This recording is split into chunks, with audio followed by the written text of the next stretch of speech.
ഈശോ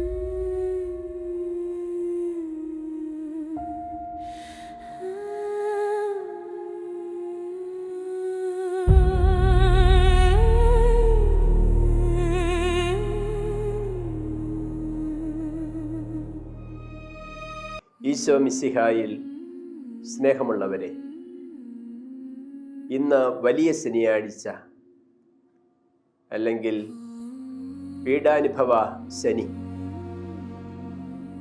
ഇന്നത്തെ തിരുക്കർമ്മങ്ങളും പ്രാർത്ഥനകളുമെല്ലാം പ്രത്യേകമായിട്ട് നമ്മളെ അനുസ്മരിപ്പിക്കുന്നത്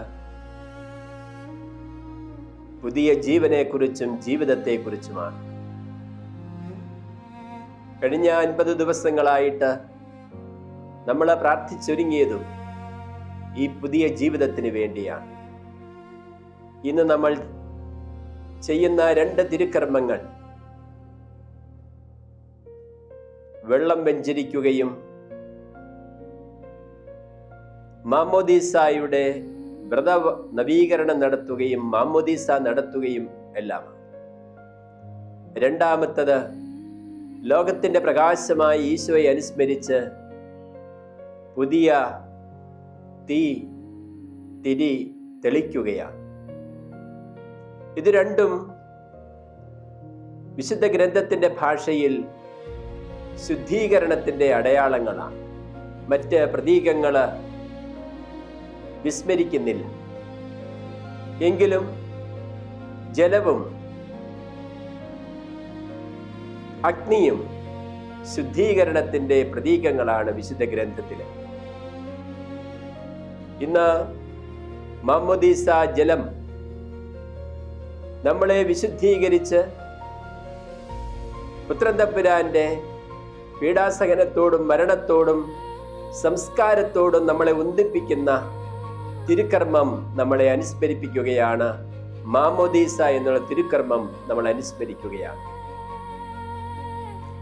രണ്ടാമതായിട്ട് ലോകത്തിന്റെ പ്രകാശമായി ഈശോയെ അനുസ്മരിച്ച് നമ്മൾ തിരിതെളിക്കുകയാണ്.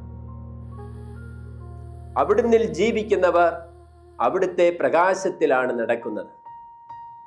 കർത്താവിന്റെ വചനം നമ്മളെ അനുസ്മരിപ്പിക്കുന്നത് പോലെ അവിടുത്തെ വചനം എൻ്റെ പാദങ്ങൾക്ക് വിളക്കും പാതയിൽ പ്രകാശവുമാണ്.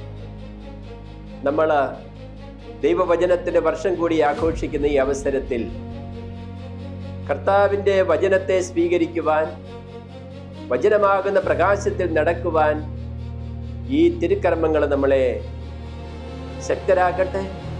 അതോടൊപ്പം തന്നെ നമ്മൾ ഒരുങ്ങി പ്രാർത്ഥിച്ചു വന്ന ദിനങ്ങൾ നമ്മളെ കൂടുതൽ വിശുദ്ധമായ ജീവിതത്തിലേക്ക്, കർത്താവാകുന്ന ഈശോയിൽ പ്രത്യാശ വെച്ചുകൊണ്ടുള്ള ജീവിതത്തിലേക്ക് നമ്മളെ നയിക്കട്ടെ. നിങ്ങൾക്കെല്ലാവർക്കും നാളത്തെ ഈസ്റ്ററിന്റെ തിരുനാൾ ആശംസകൾ കൂടി നേരുന്നു. നമ്മെ ഈശോ അനുഗ്രഹിക്കും.